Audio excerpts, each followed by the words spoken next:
What y'all listening to? Limelight Highlight Podcast.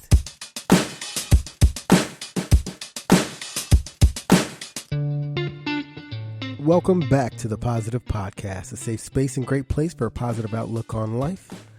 It's been another week down during this crazy time and another podcast coming at you. Last week we discussed a bunch of good news on how the food industry is coming up with new ideas to stay in business as well as helping others. And I know I talked about the Block Gives Back, but I didn't give it enough justice. They're still serving their community by giving out free food. But like I said, I didn't harp on the fact that they'll be doing this for the rest of the duration of however long this pandemic lockdown is going to be going on. So every Saturday, they'll be outside their headquarters handing out free food. And yes, it's completely free. So if you know anyone who can benefit from this, make sure you let them know. And as long as they're in Philly, obviously. And I highly recommend you check out their website for all the details. And if you want to get involved, donations are always accepted and volunteers are always needed as well. So now in today's episode, we'll be talking about food again, but surprisingly not coronavirus related. More on what the European Union is doing to tackle food scarcity in the world and how insects might be a new source of food. I promise it sounds better than it actually is, but it's better than it actually sounds, rather. So, and if you happen to know somebody with student debt, like almost everyone, you're going to want to hear about what things they're putting into place to ease your pockets and hopefully give you some more financial breathing room. Also, since we've been on lockdown and this crazy stimulus bill has finally been passed, I'll fill you in on some of the key information that you might find useful. But before we get into all those interesting stories, I just wanted to go over this week's unrelated fun fact. So TV, if you didn't know, has been around since 1927. At least that's when it was first invented. So it's been about 93 years since the first TV was invented. But that's not the fun fact, although it's still interesting. Let's fast forward to the 50s. You guys know that iconic toy from back in the day, Mr. Potato Head. Well, Mr. Potato Head was invented in 1949 and first distributed by Hasbro, that toy making company, in 1952. And here's our fun fact. Mr. Potato Head so happens to be the first toy ever to be advertised on TV. It's also one of the few remaining toys that's actually still in production to this day. So I thought that was pretty interesting. Also, I think Disney and Toy Story have a huge role to play in why that toy is still hanging around, but I could be wrong. So add this fun fact to your arsenal and see how many people you might surprise, because I sure as hell was. And since we have a packed show, let's get into it.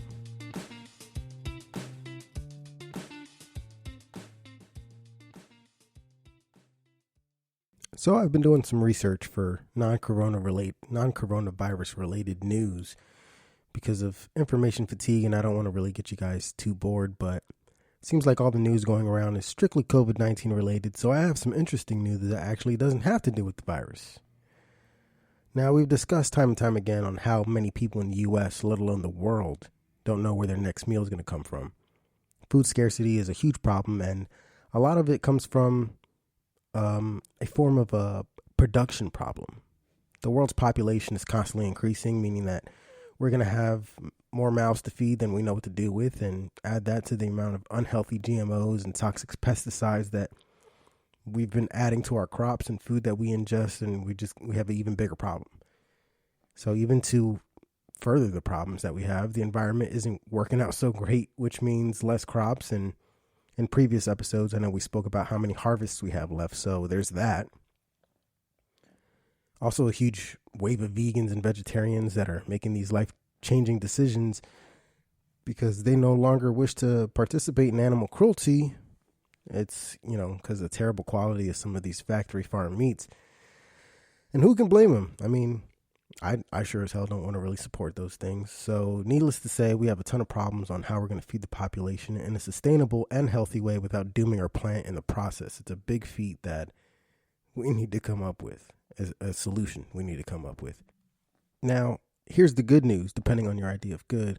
I know in the beginning of the podcast I said we'll discuss a new food source. Well, new to us anyway, but the food source that we mentioned is insects. I know what you're thinking. Obviously, no, I don't know. Nobody really wants to eat insects. It's not the first thing that comes to mind when we're hungry. It's a disgusting idea, to be honest. And usually I'd agree with you, but let's get some more information on how useful, more sustainable, and healthier this actual food source can be, and maybe you might change your mind. Now, for those who already know, insects have been a part of the human diet for centuries, damn near the beginning of time. And still today, in many cultures, people are still collecting insects and eating them and making meals out of them, and they're a lot healthier than you think. In our Western culture, we mostly look at bugs like little annoying pests that we need to get rid of, but with the technological advances and some of the most innovative chefs and procreators of food, today we have ways to eat insects without even knowing that they're insects. So much so that recently in the European Union, there's been a vote that actually passed and was won to approve insects for human consumption. Now, if you're a fan of the Discovery Channel like I am, you probably recall watching Bear Grylls on Man vs. Wild or Running Wild. He's been on a couple TV shows, which I completely forgot about until I read this article. So those who have seen this show already know that Bear Grylls goes to a bunch of different places and eats a ton of weird crap like worms, grubs, spiders, a bunch of other insects. And one thing that he liked to make a point whenever he did this to make things clear is that insects have more protein than beef or fish. And in some cases, that protein can be 8 times more, pound for pound, if you measure them both. Now, the European Union's new legislation will allow mealworms, lesser mealworms, crickets, locusts, and other types of insect type foods to be legitimate food sources. Now, some more lesser known things about this is that while small, there is an industry that produces over 500 tons of food annually from insects alone. So if you're a fan of the Joe Rogan Experience, you already know that there are cricket protein bars that happen to taste great, allegedly. I've never had them. Another product derived from insects is locust aperitif, which I had to look up, and it's actually a drink that stimulates your appetite. And even mealworm burgers, which are described as a bit like a meaty falafel with a crunch. It kind of sounds disgusting, to be honest. Now, many of these products are made in Holland, in the UK, Denmark, Belgium, and Finland. And the reason that this is such big news is because before this legislation, these types of foods were actually banned in countries like Italy, France, and Spain. And with this legislation, I can't even speak today, a ton of positive aspects can come from it. Like the global economy can start thriving a little bit more due to the amount of companies that can pop up and get things, flowing as far as this business goes, because it is a small amount of people or amount of companies in this type of business. And as I go over this today, companies in the Netherlands, France, Switzerland, and Spain, they're all prepping to ramp up operations to prepare for the demand that will hopefully come with this new legislation. Now, it's a huge move for a plethora of reasons. One, insects have, as I previously mentioned, have been a part of the human diet in a ton of world cultures and for many years, and they're a great source of animal protein. And they're damn near immune to extinction and are perfectly safe to eat, just like the animals that we eat, depending on the conditions that they live in. And with it's a mixed consensus on whether or not our bodies can digest plant protein as efficiently as animal protein. There's actually no debate on that. Insects can provide essential vitamins and proteins that are often supplemented in a vegan or vegetarian lifestyle. And since insects have some of the most basic type of brain functions of anything in the animal kingdom, they're a lot less likely to be offended, or they're a lot less likely to offend vegan or animal rights type communities, because let's be honest, not a lot of people care about the feelings of insects. No matter how pro-life you are, you'll still kill a mosquito or whatever it is. Not that we're going to eat mosquitoes, but you get the point. And with that being said, trillions of insects are killed every year by both combined harvesters and pesticides to protect their crops. So with many communities in the world being protein deficient, insects can produce a huge solution and cost a lot less than traditional animal products. But those are really big reasons why this legislation can be huge for not just the UK or the United or European Union, but the world. And last but not least, unlike cattle and other mammals that we're really accustomed to eating, the percentage of the total greenhouse gas emissions is completely absent in insects, as far as the insect agriculture world, giving us another opportunity to help clean our environment. And I, for one, am pretty interested in seeing how some of these things taste. And I'm willing to give this stuff a try, as long as it doesn't taste too crazy and the texture's not bad, because I'd rather support the consumption of insects rather than continuing to support the terrible factory farms. And yeah, if it tastes good, it's good, and it's food for me. I'd eat damn near anything.